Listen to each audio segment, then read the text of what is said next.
اگر شوق ہو نبی پاک کی حدیث یاد کرنے کا، اگر دل میں وہ ذوق ہو، میرے نبی پاک علیہ السلام نے فرمایا، دعا دی حضور نے فرمایا، اللہ ان لوگوں کے چہروں کو چمکتا رکھنا،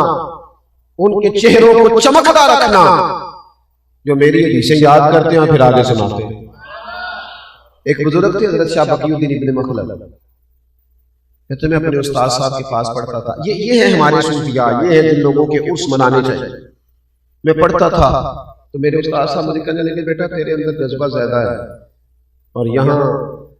میں تجھے اتنا وقت نہیں دے پاؤں گا، تو بغداد شریف امام احمد بن حنبل کے پاس چلا گیا۔ آج کل تو مدارس میں پڑھنے والے بچوں نے اپنے مدرسے کے علاوہ باقی مدرسوں کا زیادہ حساب رکھا ہوتا ہے،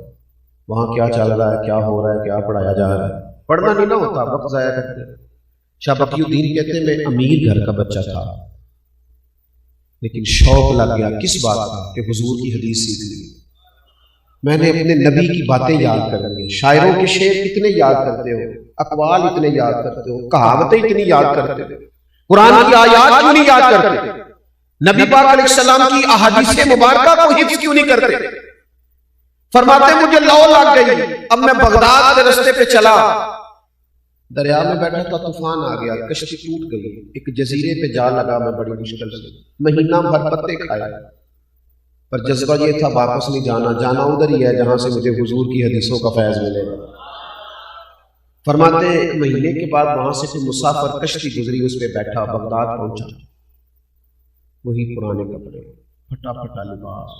مہینے بھر کی تکلیف۔ اب جب بغداد شریف پہنچا تو پتہ چلا کہ امام احمد بن حنبل کا تو مدرسہ ہی بند ہو گیا، بادشاہ ناراض ہو گیا، مدرسہ بند کر دیا، امام صاحب تو قید میں ہیں، ان کے گھر کو جیل بنا دیا گیا، منظر بند ہے۔ جذبہ تھا حضور کی حدیث سیکھنے کا، اے کاش یہ جذبہ کبھی لگ جائے، میری ملت کا جوان کہے نہیں رات کو ایک حدیث یاد کر، نہیں میں نے ایک روایت ضرور اپنے سینے میں محفوظ کرنی ہے، میں اپنے سینے کو بھروں گا کتاب و سنت سے۔ فرماتے ہیں کہ پورے شہر کے اندر فوج گھومتی ہے، پولیس کھڑی ہے، کوئی مجھے امام احمد بن حنبل کے گھر کا پتہ بھی نہیں بتاتا۔ فرماتے ایک شخص کی میں نے منت کی، میں نے کہا میرا چہرہ دیکھ میں کتنی دور سے آیا ہوں، کوئی مہربانی کر، میں دنیا کے مال کا سوالی نہیں، حضور کی حدیث کی خیرات چاہتا ہوں۔ امام صاحب کا گھر بتا دے، وہ کہنے لگا بڑا سخت پیرا ہے، میں انگلی کا اشارہ نہیں کر سکتا۔ میں نے کہا چل آنکھ کا ہی کر دے، کہتے ہیں وہ مجھے ان کی گلی میں لے گیا اور آنکھ کے اشارے سے کہنے لگا وہ گھر ہے، آنکھ کے اشارے سے۔ آپ فرماتے ہیں کہ میں اس گھر گیا، اس گھر کو میں دیکھ آیا۔ اب میں نے سوچا میں نے امام صاحب تک پہنچنا کیسے ہے، چونکہ باہر تو پولیس کھڑی ہے، یہ شوق اگر کبھی لگ جائے تو پھر صحیح حدیث میں ہمیں ملتا ہے کہ ایک صحابی کو پتہ چلا تھا یا تابعی تھے، انہیں پتہ چلا تھا کہ نبی پاک کی ایک حدیث ہے اور بندہ دمشق میں، تو وہ مدینے سے گھوڑے پہ بیٹھ کے صرف حضور کی ایک حدیث سیکھنے آ گئے۔ یہاں تو ہر جمعے مفت سنائی جاتی ہے نا، اور خطیب صاحب کہتے ہیں بٹ ٹائم پہ آ جایا کرو، لیکن وقت نہیں، گنجائش نہیں۔ دوستو یہ ذوق علمی بالخصوص ملت کے جوانوں میں پیدا ہونا بڑا ضروری ہے۔ حضرت شاہ بقی الدین کہتے ہیں میں نے سوچا اب کیسے جاؤں امام صاحب کے گھر قربان جاؤں، کہتے ہیں پہلے سوچا سبزی والا بن جاتا ہوں، پھل بیچتا ہوں، چلو میں آواز دوں گا شاید امام صاحب سبزی خریدنے باہر آئے، تو پھر میں نے سوچا سبزی خریدنے کوئی آتا ہے کوئی نہیں بھی تو آتا نا، میں امیر باپ کا بیٹا، پھر میں نے سوچا کہ میں نے صفائی والا بن جاتا ہوں، شاید وہ باہر آئے، پھر سوچا صفائی والے کو دیکھنے بھی سارے نہیں آتے، آخر کیسے پہنچوں حضور کی حدیث سیکھنے کے لیے؟ کہتے میں نے طے کیا، میں نے سر سے ٹوپی اتار لی، کپڑے پھاڑ لیے، گلے میں نے مانگنے والا کاسا ڈال دیا، تینوں لب دیاں سی آپ گواچے، سانو اپنی خبر نہ کوئی، ساتھوں پارے نہیں ککھ گلیاں دے، سانو آخ دے لوگ شدائی، اسا ننگ نموس دا ساڑ کے چولا، گل پہنے تاج گدائی، او سجنا اپنا آپ گوایا تاں یار نے چاہتی پائی۔ فرماتے میرے مانگنے والا کاسا، اور میں دروازے بھی اللہ کے نام پہ دے دو، اللہ کے نام پہ۔ کہتے امام احمد بن حنبل کا دروازہ آیا اور میں نے رو کے صدا کی، اندر جذبہ تھا نا، اندر جذبہ تھا، رو کے صدا کی، میں نے کہا کچھ لینے آیا ہوں، یوں دروازہ کھلا، اور جب امام صاحب نے 1 دینار دینے کے لیے میرے پیالے پہ کاسے پہ ہاتھ بڑھایا تو میں نے ہاتھ چوم لیا. میں نے کہا قربان جاؤں، میں 1 دینار کے لیے نہیں آیا، رسول اللہ کی حدیث سننے کے لیے آیا.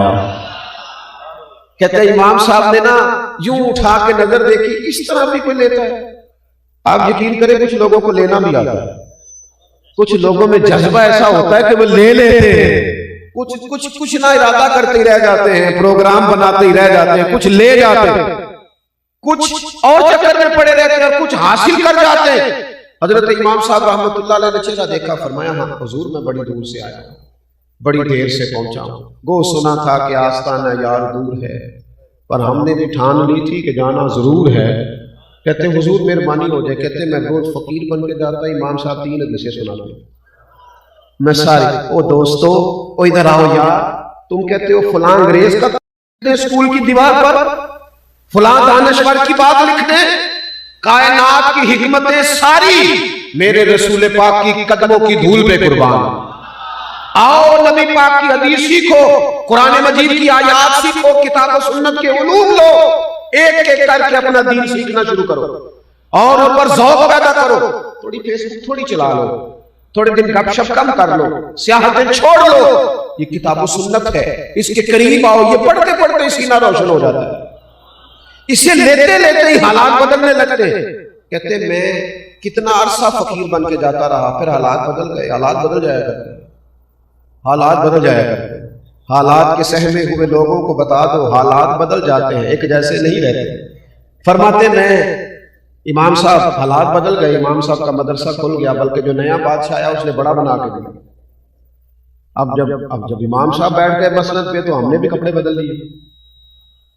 فرماتے جب پہلے دن میں مدرسے میں گیا تو باقی شاگرد بیٹھے تھے، مجھے دیکھ کے امام صاحب اٹھ کے کھڑے ہو گئے، فرمانے لگے بڑی دنیا نے پڑھا ہے پر جو تو نے پڑھا ہے ایک تو اپنے اندر وہ ذوق علم کا